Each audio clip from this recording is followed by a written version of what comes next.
You're listening to the Cycling Podcast in association with Rapha.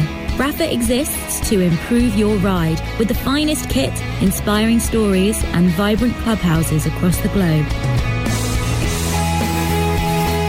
Hello, my name's Richard Moore. I'm with Lionel Birnie. Hello, Richard. Daniel Friebe. Hello. All together, chaps. Hooray. Oh, no, you mean we're all together, you're not... What? What? This is a great slick start to this week's podcast. Well, it is an off-season, relaxed podcast, isn't it? We're here in London together for our Christmas dinner this evening. Early Christmas dinner, the first of the Christmas dinners, probably the last as well for us. But we had an event last night in London, the Arts Theatre in London. That was fantastic. Great fun. Cycling Podcast and friends were joined on stage by Francois Tomaso, Fran Reyes and Matt White, the Orica-Scott director. Sebastian Piquet was there as well, and Rob Hatch, and it was and Orla Chenouille, who hosts. I mean, how could you forget? I enjoyed your self-review there, Rich. It was fantastic. Well, I mean, said more. No, it was fantastic fun. I didn't actually. Lionel interrupted me to say that Orla was there, and I did indeed overlook that. Sorry, Orla. Orla was the we did it as a quiz, didn't we? Almost like a sort of have I got cycling news for you? Three teams of two, and it was great fun. Unfortunately, a few of you asked whether it was recorded and will be released as a podcast. Unfortunately, it wasn't. Sorry about that. There were practical reasons for that, weren't there, Lionel? There were. Unfortunately, we were unable to record it, so it just existed in the moment, and I think it was all the better for that. Yeah. We will be doing more events in the new year, and might give you a bit of detail about that later in this podcast, and we'll be around the country as well. Well, we haven't had a regular podcast for a few weeks. It is the off-season. Last week we heard Orla in conversation with Ned Boulting. That was really, really enjoyable. So we haven't had the news roundup for a while, Lionel. A bit of catching up to do. Taylor the tapas.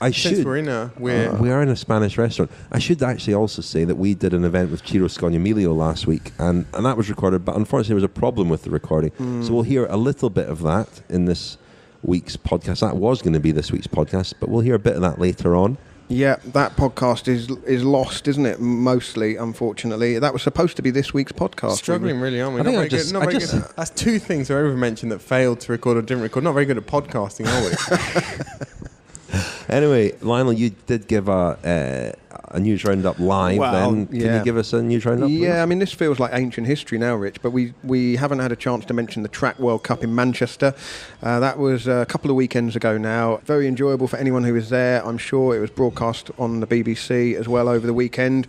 Great Britain won the men's team pursuit and the women's team pursuit as well, but the story of the weekend really was the tactics of the team KGF riders, a young team of British riders. They just missed out on a bronze medal, but performed very well in Manchester. Eleanor Barker and Katie Archibald won the women's Madison. The Germans dominated the team sprinting for both men and women, and possibly the outstanding individual performance of the weekend was Australia's Matthew Glaetzer, who broke the minute mark for the kilometre time trial, and that was the quickest time that's ever been ridden at sea level. So he was just ahead of Scotland's Callum Skinner. Rich, thought you'd be interested in that. Yeah. Of course I am.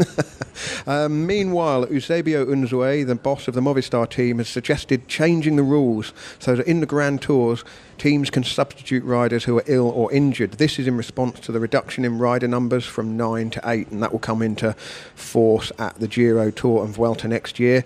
It sounds like a bit of a daft idea to me, substituting riders midway through the race, but perhaps it's his cunning plan to beat Chris Froome, start the race with Nairo Quintana, do a couple of weeks, and then bring on Mikel Landa for a big final 5 days. Can't see that catching on. The Orica have already been doing it for a couple of years, of course, with the so-called Yates twins. Yeah, indeed. I mean, perhaps, what would DNA testing show there? Would they have twins, different DNA? I'm straying into physiological areas that I very similar DNA, I think. Very similar DNA, but they'd be distinguishable, would they? Maybe. I'm surprised somebody on the internet hasn't called for DNA testing yet. But anyway. We had that, of course. And there was a lot of talk about DNA testing in cycling after post-Operación Puerto, wasn't there, in 2006? There was, with the blood bags and Alejandro Valverde. That was in fact, DNA testing nabbed Valverde, didn't it? Certainly, well, they waited till he strayed over the Italian border and tested him. Anyway, that's all yesterday's doping scandal. The current doping scandals, if we can call it that, I suppose we have to call it that, the conclusion, if we can call it a conclusion, to the UCAD, the UK anti-doping inquiry into what was in the jiffy bag that was delivered to Team Sky during the 2011 Critérium du Dauphiné. We'll talk about that, I think, a bit later on in this. It's going to be a bit of an off-season ramble, isn't it? But that story has evolved a bit more. There's been some comments from Shane Sutton as well in a BBC documentary that was broadcast over the weekend.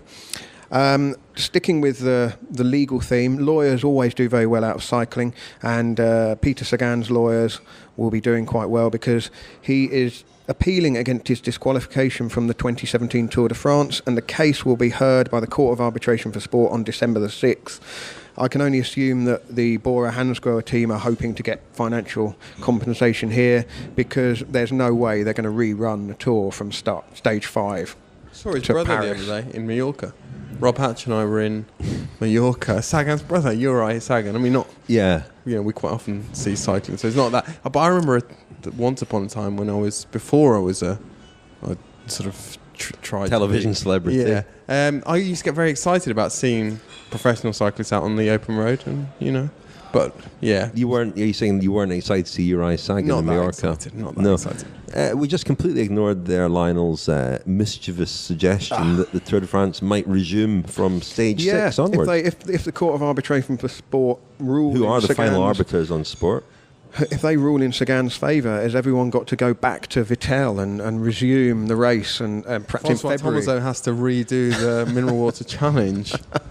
Yeah, I mean, I'd be up for that in February, and not in April. I don't want it to clash with the classics, but maybe rerun the 2017 Tour in February, just for Peter Sagan's benefit. I'm not sure that will be the outcome of the CAS hearing. Napalm, obviously, my eyes were glued to the TV, watching the action from the Velodrome at the cycling stadium.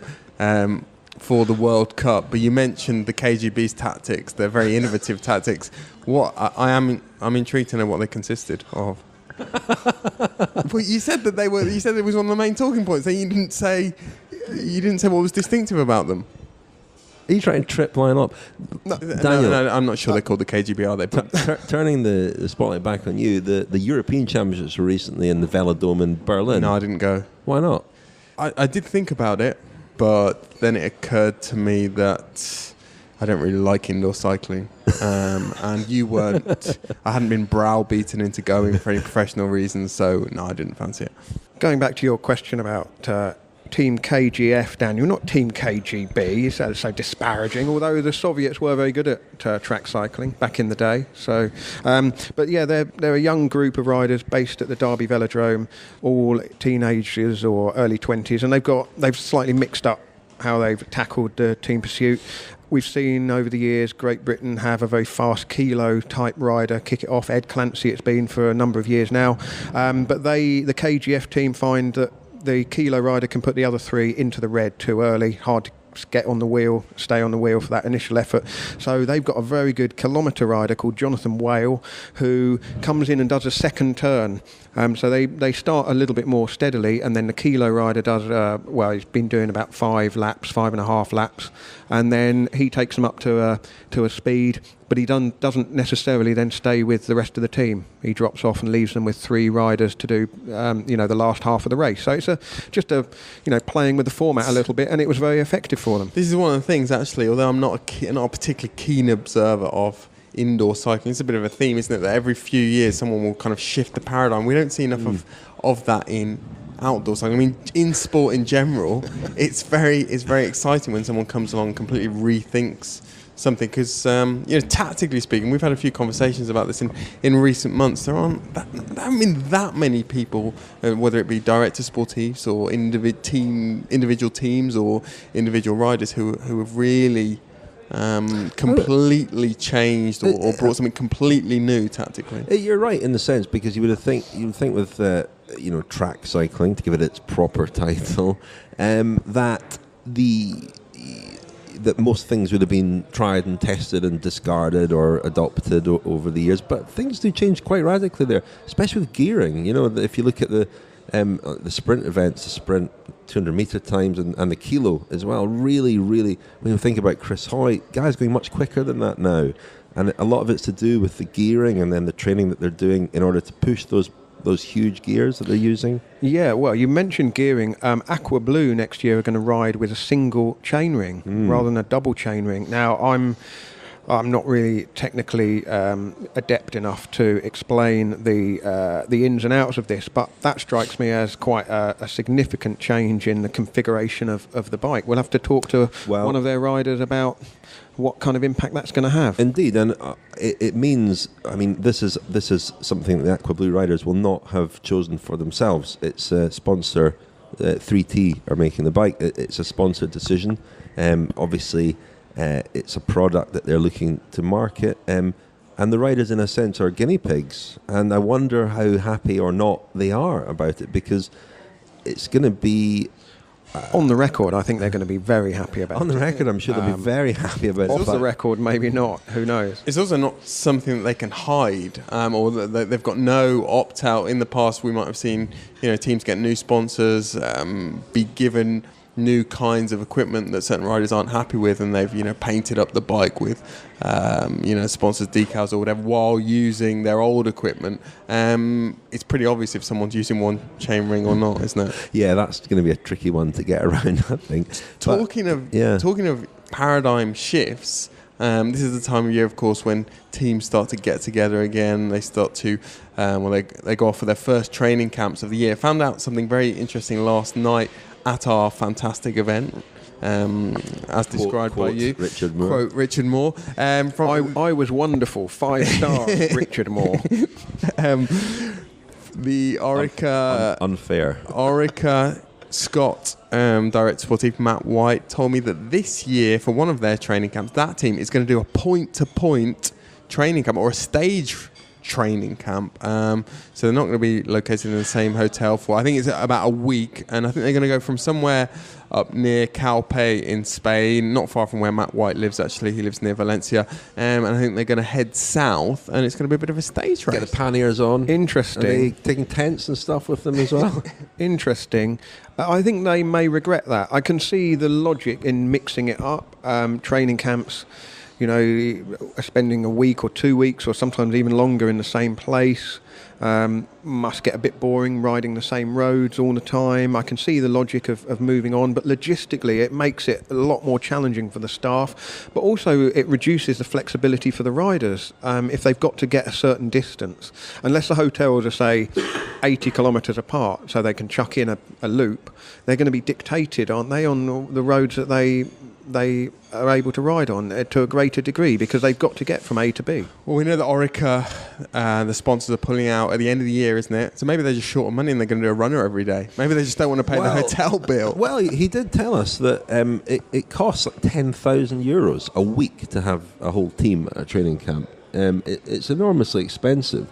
Not sure this will cut costs, but I think a lot of teams are probably having to make quite tough decisions financially. We've seen over the last few weeks quite a lot of squads being announced that are a bit smaller than... €10,000, as much as that? That's what he I've said. always been under the impression that the room rates at that time of year are incredibly low. They go to resorts where the occupancy isn't great at that time of year. Well, it's almost just to keep the hotels open. And ticking over, yeah. Yeah, well, at the start of this year, or was it at the end of last year, very end of last year, I went to the first of the Lotto Sidal training camps, and they, like a lot of teams, had one hotel booked, and it was more or less booked from, I think, the beginning of December to the end of January, with just a break for Christmas, and there were riders, they were all there the week I was there, the few days I was there, but some riders were staying on, some riders were going home, and then, once Christmas and New Year were out the way, there were riders who would be there the whole of January until the start of the Tour, the Challenge Mallorca mini stage race. And so you would imagine, they would get preferential rates. And I think, I can see the logic in mixing it up, but remember when Team Sky came along and did all their weather evaluation and chose Valencia, didn't they? Yeah. On the basis that it was the driest place in Spain or the driest place in Europe in January, and they were greeted with sort of freak wet weather. So you can't plan for everything. But I would have thought, if you're a rider, observing how the Lotto Soudal training camp went, certainly, on different days there were different groups going out doing different things. People working on speed, people wanting to go into the climbs more, people doing shorter recovery loops, rides ranging from a couple of hours to 5 hours. Some riders even going out and doing something in the morning and then something different in the afternoon, perhaps behind a moped or behind a car. I think if you're going from place to place, well, I think it's going to backfire. So I think we already know Orica-Scott are on for a shocker of a season. And they're not going to be Orica-Scott next year. We don't know what they're going to be. Lionel's rolling his eyes already, because it'll... I at least until halfway through the Giro, you'll be calling them Orica. Wow, I've only just stopped calling them Green Edge. Yeah, well, maybe they'll go back to Green Edge, but it seems that they'll take on the name of one of Jerry Ryan's companies. Jerry Ryan basically bankrolls the team in the absence of a sponsor. It's not great news that, that's their sort of parachute, isn't it? They've obviously failed to bring in another external sponsor to replace Orica. We do know that Caleb Ewan will probably make his Tour de France debut next year. He coaxed that closely guarded secret that Matt White gave up readily last night. We got a lot. We learned a lot from Matt White, and you'll hear some of it in a forthcoming Friends special, because Lionel and I today have been for lunch with Matt to a Japanese-Peruvian restaurant in London. Very nice it was. And over 3 hours, we grilled him, or we had a conversation with him that covered really his whole career and his career as a rider and his career as a DS. And it was really, really interesting. That will be, I think, episode 2 in our Friends specials in 2018. I already feel slightly guilty we didn't invite Daniel. Sorry about that, Daniel. Budget didn't stretch to Daniel. I think he was busy buying a Santa outfit today. He had much more important jobs to do. What was the cuisine? Peruvian, Japanese? Not much into fusion. Any other off-season news? I mean, how long is it? We're talking about shifting paradigm. How long is it before a team has no training camp or runs a remote training camp, or just does it on Zwift, conducts it entirely on Zwift, because Dimension Data have been doing... What does that consist of? I'm not terribly Well, I can tell you, you need a smart turbo trainer, which is one that communicates with a computer via Bluetooth, and the Zwift is like a computer game program, really, combining the data gathered from the turbo trainer, so power output, converting that into speed.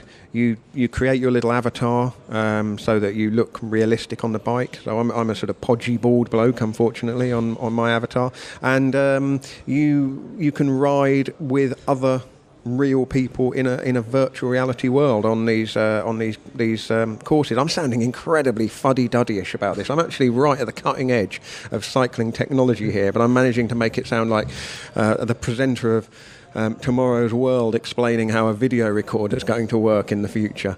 But it's a great way of indoor cycling. Not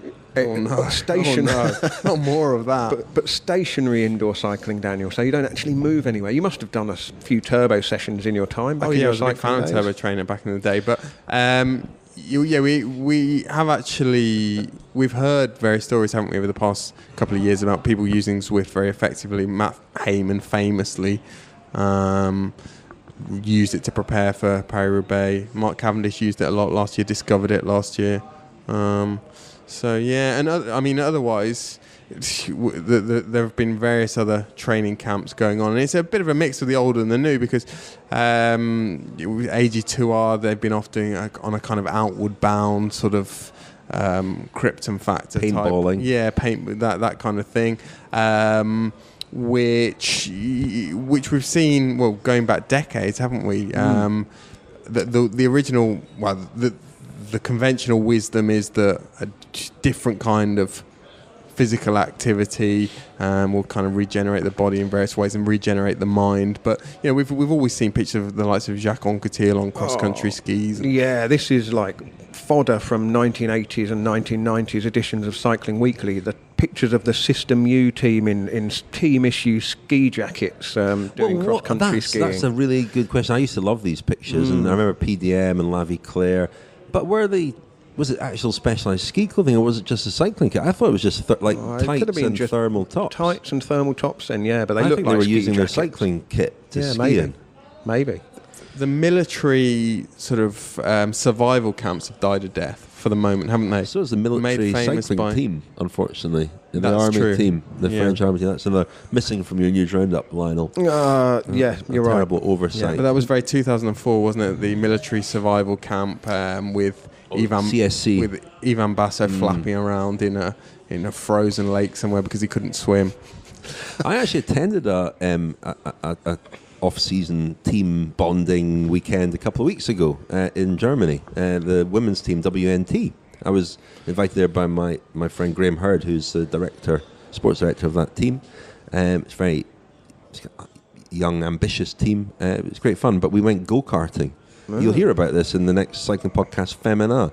We went go-karting, me basically, and a lot of. Did you get very competitive? Female riders in their, Did you crash into early anything? 20s, quite slightly built, a lot of them. Were there any flower pots? Let me just say that I was quite competitive going into it, but I realised my limitations because you definitely, weight is a disadvantage in one of those things.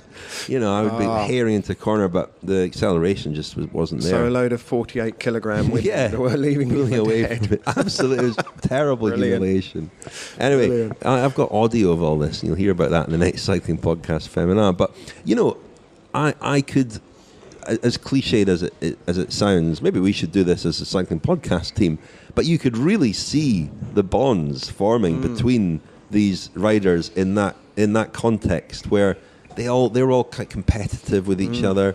It was fun. It was new. It wasn't, the girls who were good at that weren't necessarily the best riders, and so it allowed them to form sort of new relationships in a different context. And team building does have almost a bad name, but you could really see how the mood in the camp after that session was very different to what had been before. And all night we went for dinner, and all night they were talking about it and laughing about it, and there were things that happened. Remember that time you almost you clipped me going into that corner, etc. You could really see that it's a very effective way of gelling a group together.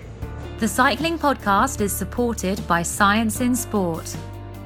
Science in Sport, fueled by science. Thank you very much to Science and Sport for sponsoring the Cycling Podcast.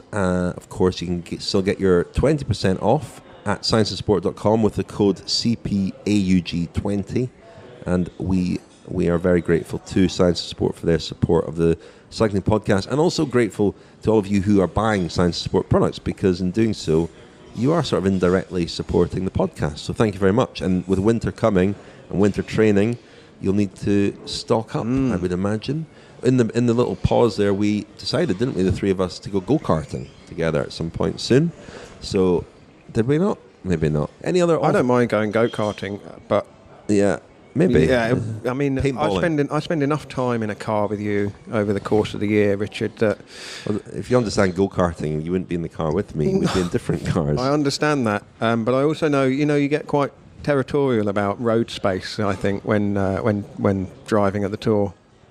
I do, or one does. Well, I was directing it at you, really, there, but in a very safe way, I would say. Anyway, moving on. Any other off-season chat? I mean, we need to Lionel mentioned in his news roundup, a couple of controversies bubbling away there. There's Team Sky stuff. There was the documentary at the weekend, which I was involved with quite closely as a consultant. That was about a 9-month project. From March onwards, I got a call from the BBC producer who commissioned that, and it was a really interesting thing to be involved with. This was on BBC Two on Sunday evening, wasn't it? It was called Cycling, Britain's Cycling Superheroes, The Price of Success, ? That's right. So very much a title of two halves and a film of two halves. It was a BBC Two film for a general audience. It was not panorama. It was not an investigation. It was a very specific type of film that was the film that was imagined from the outset in that regard.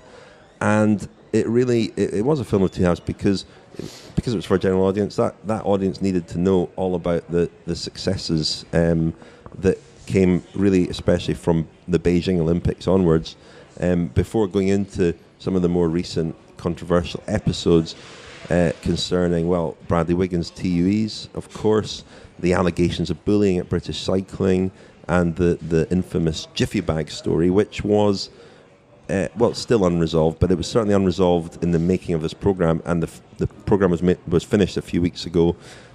By coincidence, UCAD reported a few days before the film was broadcast, saying, as you said, that they don't know, they cannot know what was in the jiffy bag, can't find out, there are no records. So it remains unresolved and still hanging there, I guess. But that was a very difficult story for the film to go into because it might have been overtaken by events, and because I think none of us were too surprised that it's ended in the way that it has.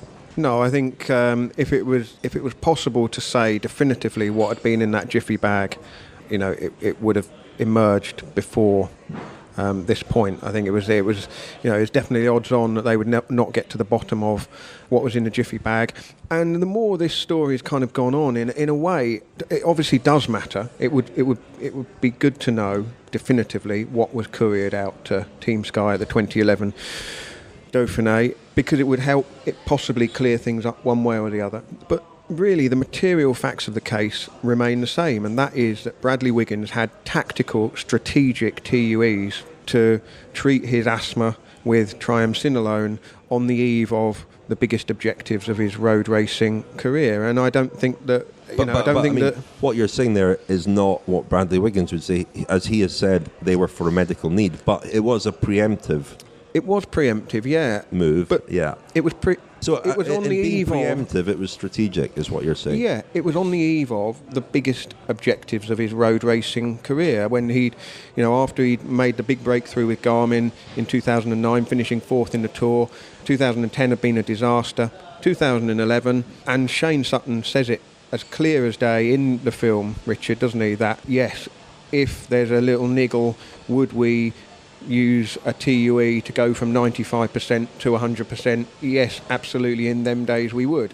I mean, that's not a verbatim quote, but that's basically what he said. And that is very much at odds with the Brailsford-Wiggins line, which is that it was purely to treat a medical need. And while we are talking semantics here, which is, yes, I know, but the unfortunate and inescapable conclusion is that the TUEs were applied for because of the biggest objectives were right in front of Bradley Wiggins. What Shane Sutton said, he was asked whether, in the context of a discussion about marginal gains, which is the mantra of British cycling, Dave Brailsford, he was asked, could a TUE be regarded as a gain? To which he replies, well, yeah. He thinks about it and he repeats the question. He says, yeah, it could. That's obviously the standout line from the film. What I'm interested in, I was interested today to read some quotes from Katie Archibald, who was horrified at that, because she said that goes against, what's particularly damning about that is the melding together of marginal gains and TUEs, which are not supposed to be used as gains but to treat a medical need. I'd like to see more riders come out and distance themselves from that idea, from the notion that a TUE could be used not for a medical need but to find a gain. It brings into focus the philosophical problem of this TUE issue, because the whole concept of a TUE is predicated on the basis that there is a baseline which constitutes full health, and the TUE is designed to take you back up to that baseline, that bar, and in Shane Sutton's mind, that was fine and that was within the rules, but he talked about it being Bradley Wiggins being 95% and getting back to 100%. And you could make that argument for a legal painkiller. You could make that argument for a good night's sleep. This is a really good point, Daniel, because I'll just take it away from cycling for a moment to football for this specific example, because you could have one event on one particular day, the World Cup final, say, and a player wakes up with a migraine. Would you treat that with medication? Yes, you would. An athlete's worst nightmare almost is being ill, being under, short of their best physically for their big objectives, and the natural desire for the medical teams and for the athlete is to do whatever they can do within the rules to ensure that they can perform at their best on that given day. And you're absolutely right. What Shane Sutton is saying is that using the system is acceptable in their eyes. The problem going back to 2011, particularly when the granting of TUEs was done far too much on just a phone call and a form and a nod from the UCI's medical department. It was too easy to gain those. Still far too little is known about Bradley Wiggins' symptoms. I mean, nothing that I've heard really suggests that Bradley Wiggins' symptoms were so bad, was so acute, or actually I think it was a chronic condition, that it necessitated such a severe, such a sort of heavy duty treatment. However, the consultant, and this is the person that in my mind we've not heard enough from, the consultant who did diagnose his condition deemed that they were serious enough for that drug, and from that point on they were acting within the rules. But again, a general point about TUEs, I think the newly sworn-in UCI president, David Lapartien, has suggested that corticosteroids or TUEs for corticosteroids will be banned from 2019. I hope that's the case, because it's a question that's too difficult to answer, whether, like I say, whether you're going from 95% to 100% or from 95% to 110%. One other bit of important detail here is, from what Shane Sutton said, and if you infer from that TUEs are part of the modus operandi almost, and from that you infer that it's part of the modus operandi British Cycling as well as Team Sky, it is worth bearing in mind that over 6 years, Team Sky had 13 TUEs. There doesn't appear to be, worldwide in sport now, there aren't that many TUEs issued. It's harder to get a TUE. It's not like you don't just pick up the phone or write a piece of paper and be automatically granted a TUE. It might have been slightly easier to get one in the past, but the conclusion that, based on what Sutton said, that this is systematic and that the whole team was using TUEs doesn't appear to be borne out by the facts. I think the conclusion is it was systematic in Bradley Wiggins' case, and as I said, the story hasn't really changed. And I always go back to two things. One is that the TUE system should be anonymous. If it's going to exist, it has to be anonymous, because athletes' medical conditions and medical records should be subject to the same protections as any of the rest of us. And so the only reason we found out about this was because of the Fancy Bears hack, which they're basically from all we can work out, the Russians hacked into the WADA system and released this information, tactically, as I assume, I'm joining the dots here, but to sort of divert away or to sort of throw some mud in the direction of certainly Britain and British athletes after all the problems that the Russian athletes had and being banned from the Olympics and so on. So without the hack, we would have been none the wiser. But having said that, had we known this information in 2012, we would have looked at Bradley Wiggins' Tour win in a very different light. Because think back to when Pierre Rolland, for example, had low cortisol levels and missed a couple of weeks of racing, and there were people thinking, well, is this cortisone abuse? And there have been other riders that have been caught by the MPCC's cortisol rule. It cast a shadow, and I think back in 2012, the atmosphere was such that I think the scrutiny on Wiggins would have been so great that his tour win would have been greeted in entirely different circumstances.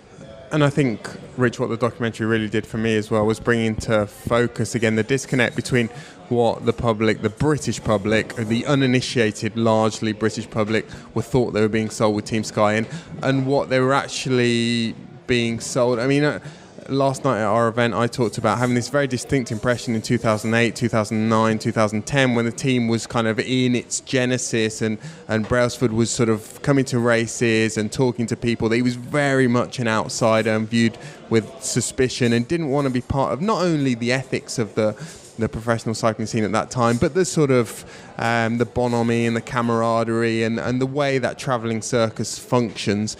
That maybe continued to a certain extent in 2010. And I think, very quickly he became absorbed into the sort of the modus operandi and the way of thinking and the way of acting, the way of behaving that had prevailed in professional cycling, and which was in flux at that time. It was becoming healthier, but it was more of a realistic, less of a romantic culture. And the documentary, it was very clear that Team Sky's raison d'etre, certainly by the end of 2010, 2011, it was no longer the sort of starting pitch that we got from Slipstream Garmin in 2008, which was we're going to be clean and winning doesn't really matter for the moment. By the end of 2010, 2011, 2012, everything that Team Sky was saying was much more accented on winning and success rather than 100%, but being not clean and transparent. Yeah, not many people were I suppose, listening at the time, really. And I think the film did focus a lot on that period, 2010 into 2011, failure at 2010, some of the changes that were made going into 2011. A lot of the film was focused on that because I felt that was a very crucial period. And I think still, if go back and look, and the story is told of Team Sky, the changes, the evolution, the culture over that period is very fascinating and revealing.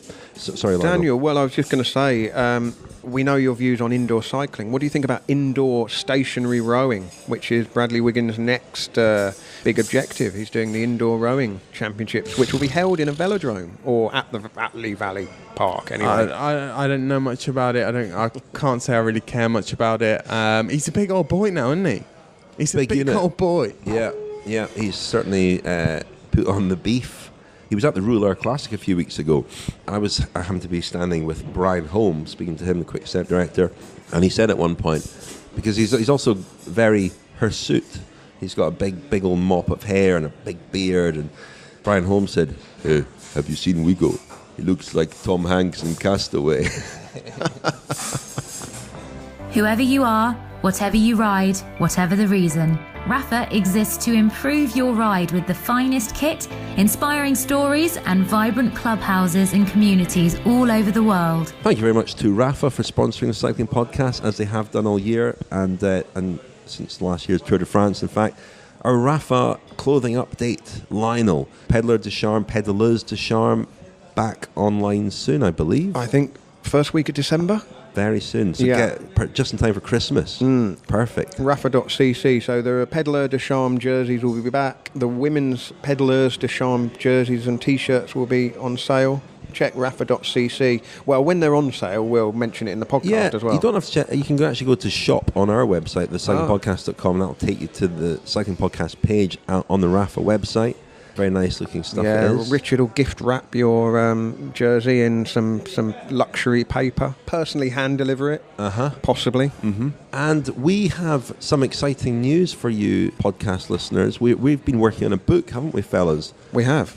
A Journey Through the Cycling Year. That will be coming out next March, published by Yellow Jersey, which is an imprint of Penguin Random House.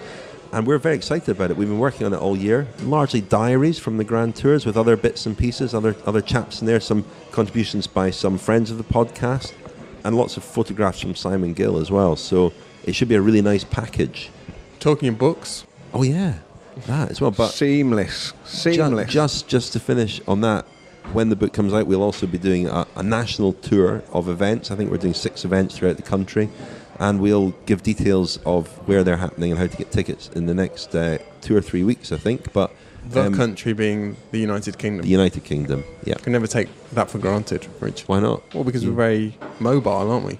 What, you think it could be Germany? And our listeners are from everywhere, aren't they? You know, somebody listening in Australia might think, oh, great, Struth, they're coming mate. to... They might think they're coming to Melbourne, mate.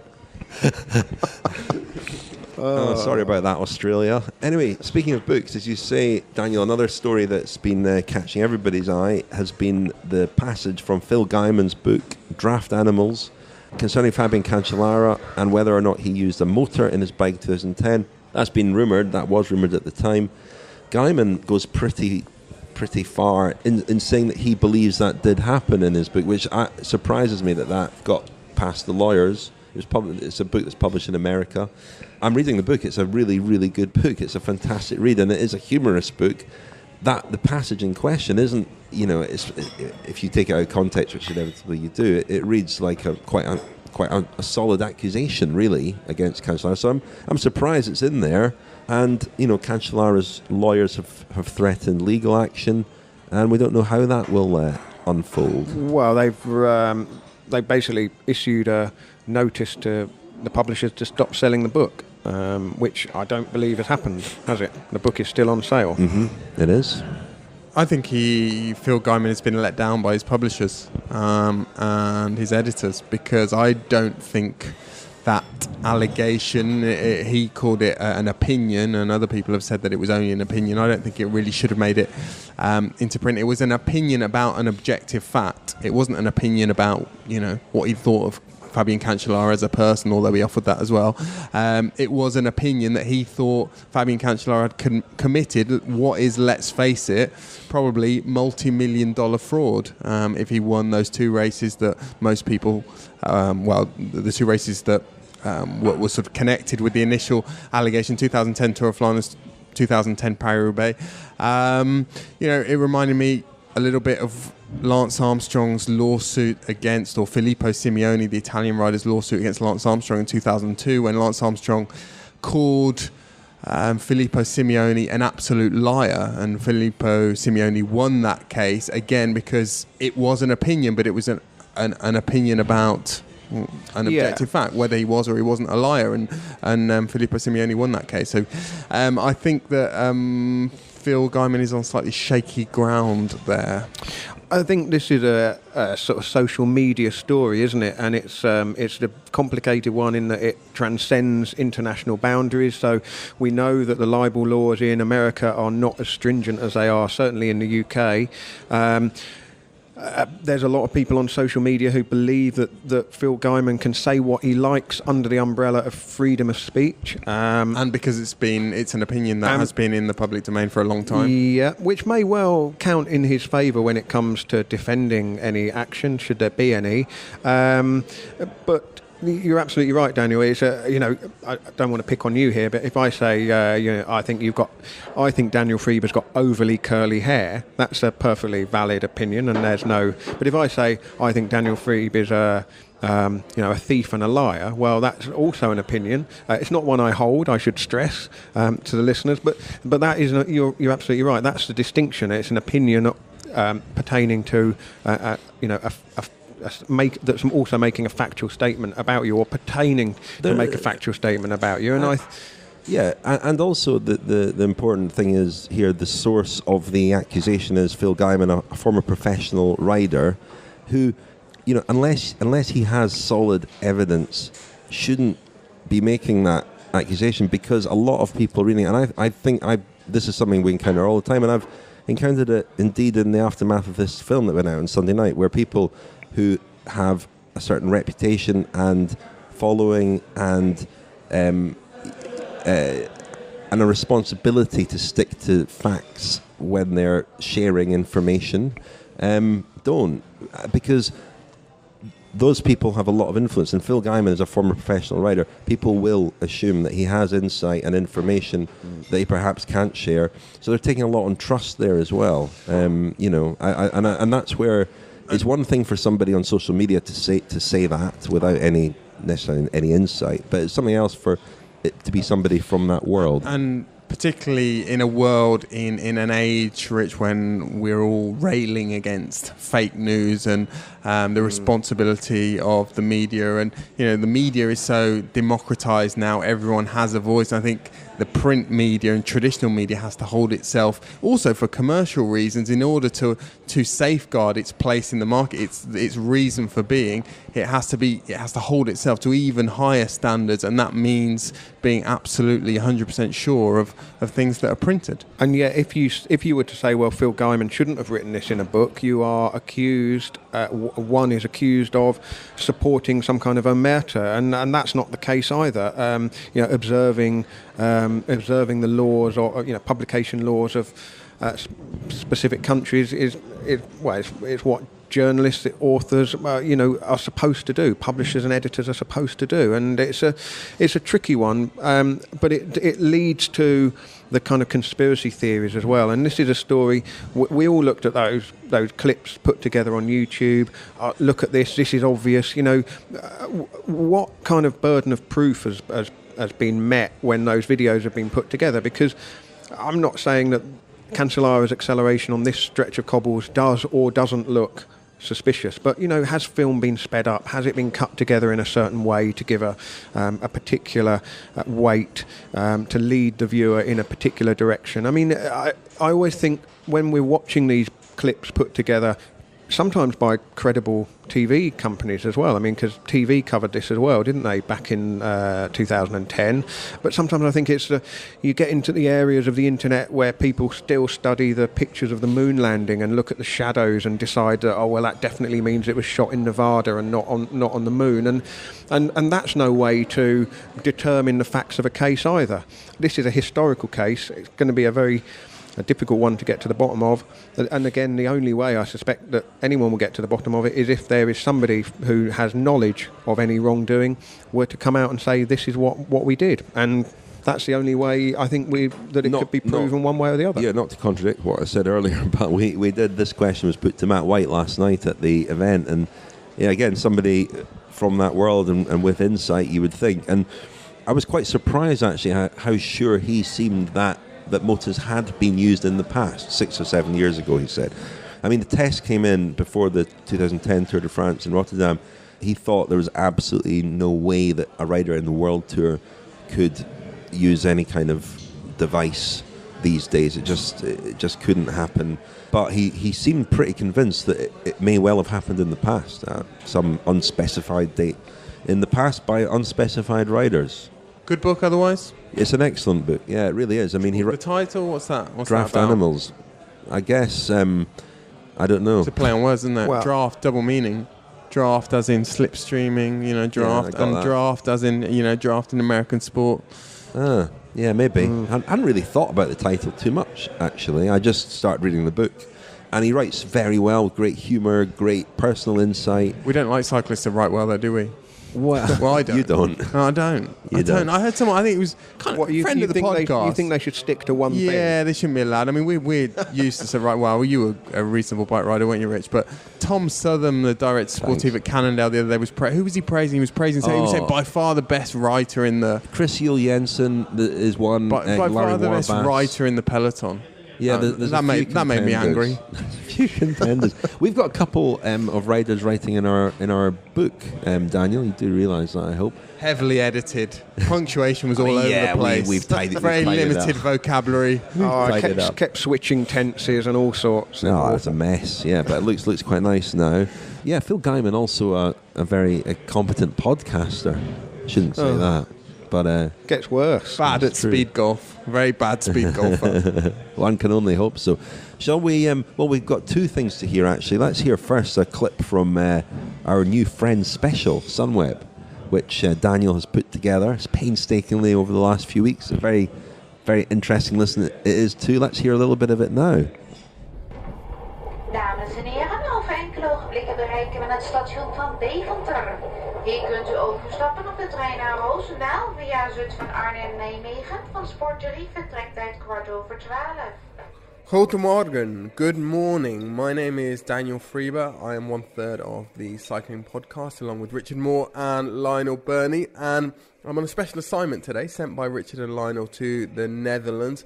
I'm in a town called Deventer. You just heard me arriving there from Berlin in Germany, getting off my train. And I'm here to meet Sunweb, the team of the year, our team of the year for 2017. They had a fantastic campaign. They won the Women's Tour of Flanders with Corinne Rivera, the Giro d'Italia with Tom Dumoulin, the World Time Trial Championship with Dumoulin, and the Team Time Trial World Championship with both the men's and the women's team. They are here in Deventer having an end of 2017 meeting, pre-2018 briefing. So I'm off to meet some of the key figures in the team in just a moment. But first, it is 1 minute to 11 in the morning exactly.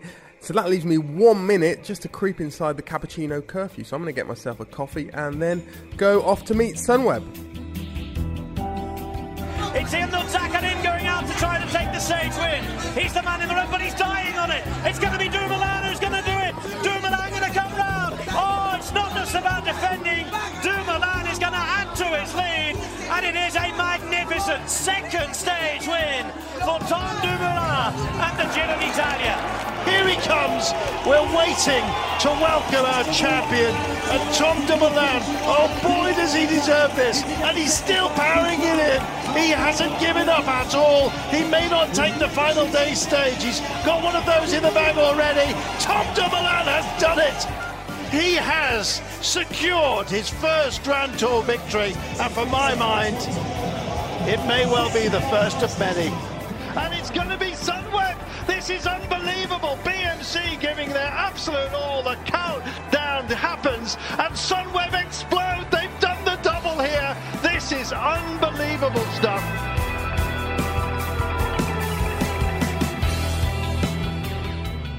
That was Sunweb Team of the Year. I think that's what it's called, isn't it? Team of the Year, Sunweb. And it's the story of their year going back a bit further.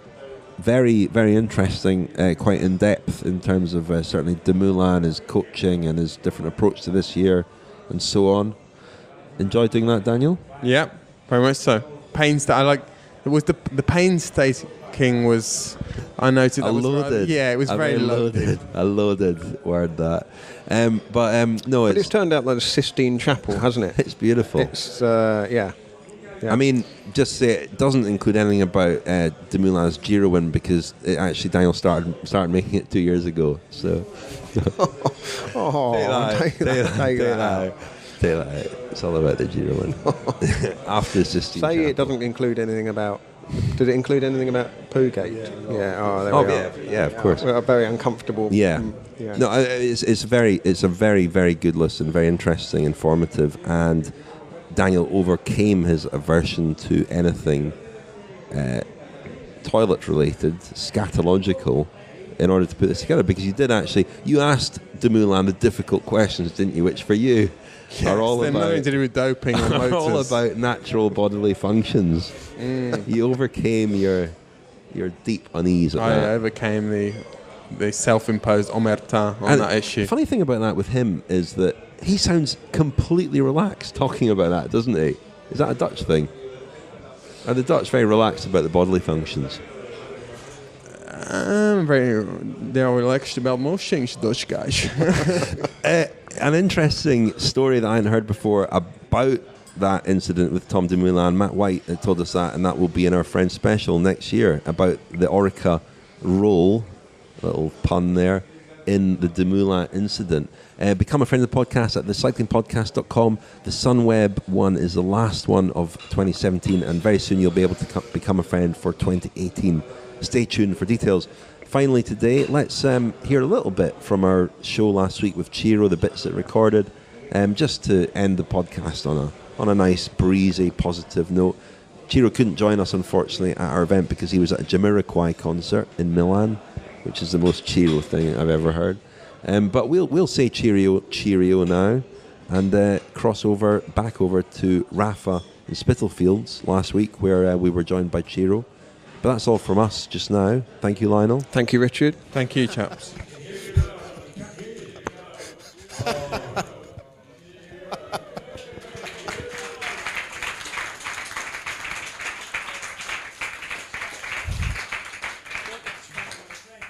Thanks for this warm welcome, first of all. And sorry, as usual, for my English. I should study English, Richard. This is the problem. But the problem is that now I'm studying Portuguese, and really I don't know why. Because it's not really useful for me. But Perhaps you could use this as an opportunity to perhaps get some beach shorts made by Rafa for your next holiday. this could be also an idea for me, but also an idea for Rafa. Why not? I'm certainly, fortunately, I spend a lot of days to the beach, so it could be a good publicity for them, not for me, because I don't need publicity, I'm already maybe famous, really famous. So. The question is, this story has really affected the Bradley Wiggins reputation in Great Britain or not? It's not. I don't know. I don't know if it's easy to answer to this question, but in my opinion, it's also important because comparing, for example, with Froome, I have always the impression that Bradley Wiggins, from British people, has always been considered, in a certain way, more British than Froome. Do you know what I mean? I mean, Froome, we know the story. I mean, he was born in Nairobi, and then he grew up in South Africa. Certainly, he's British. I mean, his victories are for Great Britain. But, in my opinion, I have always the impression that Bradley Wiggins was the real hero for, for the tifosi, of the United Kingdom. And so, the question in this story has affected his reputation or not? Because I read his statement yesterday. He talked about a living hell, and so. Well, I certainly think for some people it hasn't damaged his reputation at all. For other people, it has. He's been doing a lot of rowing, Ciro. So maybe you need to ask the rowing podcast. Why not exactly? But I mean, in this case, especially in this case, certainly, also after the statement of the UK anti-doping agency, maybe there is still the impression that something unclear has happened. I have this sensation at the end of this story for the moment. Why is it appealing to the Giro, to RCS, to go to Israel? I mean, first of all, certainly it's commercial reasons are important. I mean, certainly, and it's a kind of tendency also of the other big races. For example, the Tour de France, we are, in the last editions, every 2 years, almost there is a grand depart, a grandstand abroad from France. And also Tour of Italy is doing the same. Also, maybe the will to be, with the Tour and Giro, there is also competition. There is the competition to be the first to do something. And so this is a kind of a first start of a Grand Tour outside the Europe. And I think also this reason has been important for the Giro. To try to do something historical. And are they aware that there's a controversial aspect to taking the race to Israel because of the, it's not...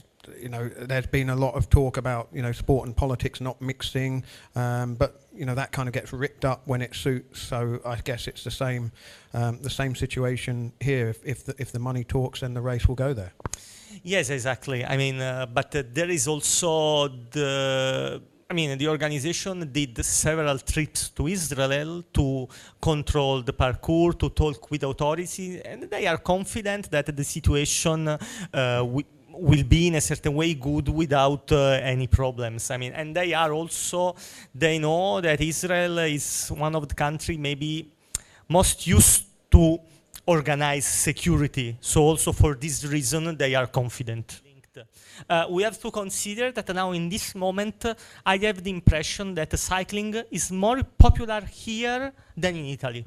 This is my impression. Certainly because, we know, I remember 3 years ago, the start of the Tour de France from Leeds and Sheffield. I never saw a huge crowd like this, not even in the Alpe d'Huez. So now, the moment of cycling in Italy is not really easy. For example, we have a big champion as Vincenzo Nibali. Certainly is a champion, but maybe it's not really. Do you know what I mean? It's not really, for him, popularity is not very important.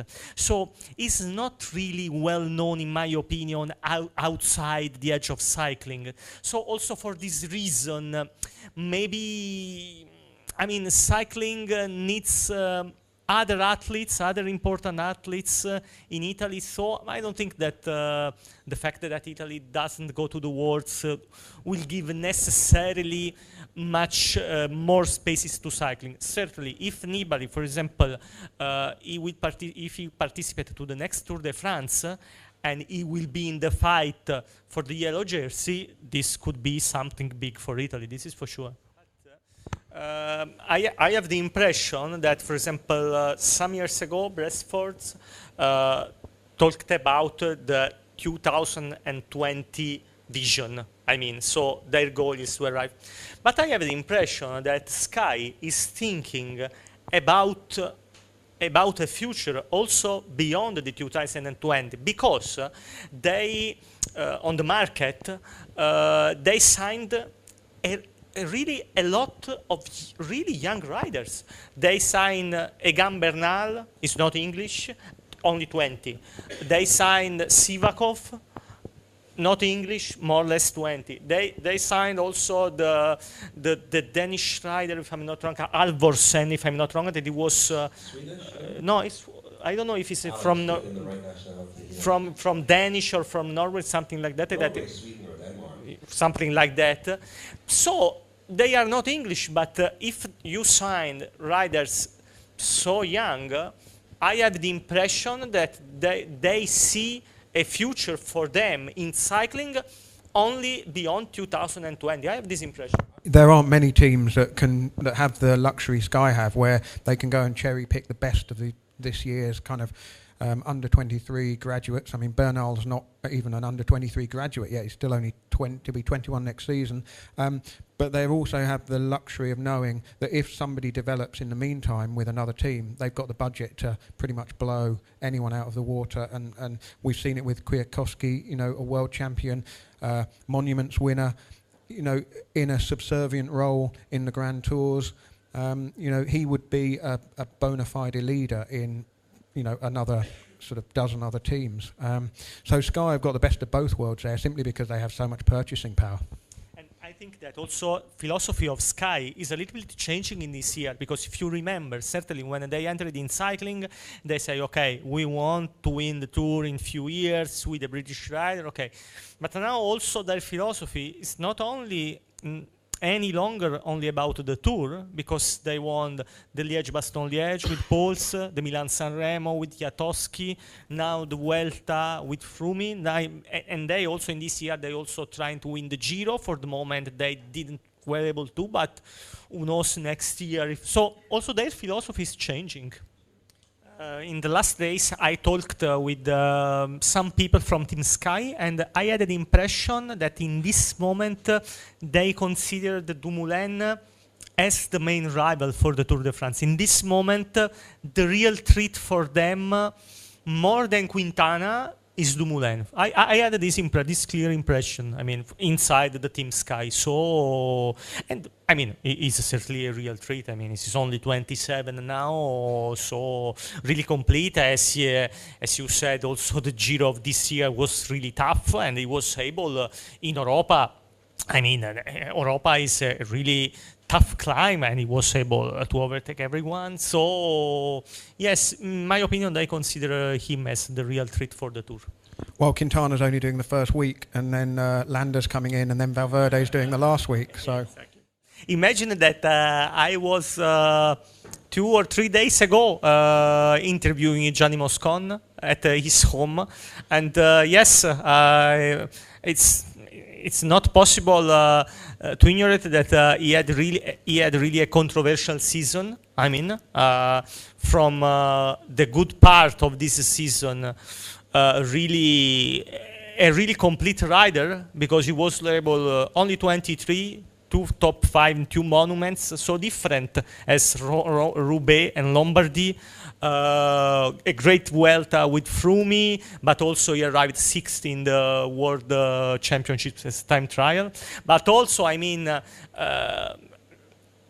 we can say a dark part of his season. I mean, the racial accusation of Reza, I mean, the Tau at the words, and this accusation of Reichenbach. This last episode in Trebali Varesina is not clear for the moment, because at the end, Reichenbach immediately said that he wanted to denounce him. But for the moment in Italy, I 2 or 3 days ago, I did a check, but for the moment, no formal accusation has been done from Reichenbach for the moment against Moscon. So really controversial. Certainly, he's certainly strong, but at the same point, I think that he knows that he has to change a little bit his attitude in the peloton. But for sure, we were talking about Team Sky. he has a contract already till 2019, but I know that there are talks because Sky wants to have a longer contract with him. So I have the impression that we also in the future will have the possibility to talk about Gianni. We hope only for good things. I'm not able to explain really well because unfortunately my English is still not perfect, but really, Lionel, since when we started this podcast experience, my life has changed. And so these evenings are part of the best part of my life. See? It's been nearly 5 years, Ciro. So yeah, we'll have a party, won't we, at the tour next year to mark that? Yes, with some of these friends, I hope. July, France, Tour de France. I mean, it's a good occasion. Why not? We wait for you. Thank you, Ciro. Thank you.